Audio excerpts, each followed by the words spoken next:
La réception des arases de déblai ou de remblai se fait en mesurant la portance et la déformabilité.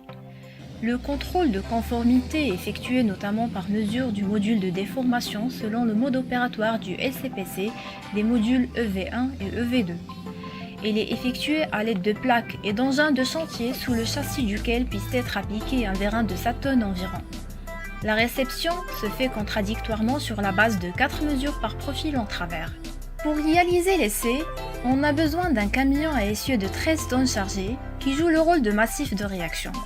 Les points d'appui de ce massif sur le sol doivent se situer à une distance d'environ de 2 mètres du point où se fait la mesure.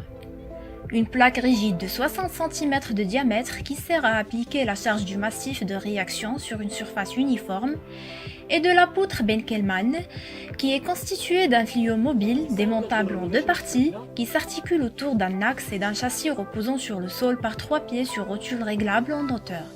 L'horizontalité de la poutre Benkelmann est contrôlée par un niveau à bulles.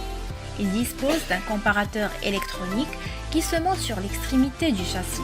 Pour réaliser cet essai, on procède à la mise en place de la plaque en interposant entre elle et entre le sol une fine couche de sable pour garantir l'uniformité de la surface et s'assurer que la charge s'applique sur toute la surface en dessous de la plaque. On installe la poutre Benkelmann, la partie mobile dans la rainure de la plaque. On règle le châssis jusqu'à ce que le niveau témoigne de son horizontalité. On s'assure que le comparateur est à 0 et on commence le premier cycle de chargement à vitesse constante, 80 décanewtons par seconde. Le vérin lève le massif de réaction, c'est-à-dire le camion.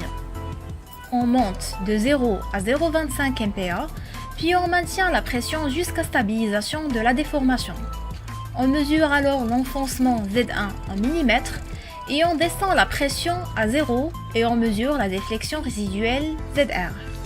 On passe au deuxième cycle de chargement, on charge de 0 à 0,2 MPa, puis on attend la stabilisation de la déformation.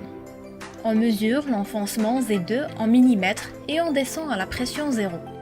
On calcule les modules EV1 et EV2 par les formules suivantes et on calcule le coefficient K par la formule suivante. Le compactage est d'autant meilleur que la valeur de K est proche de 1.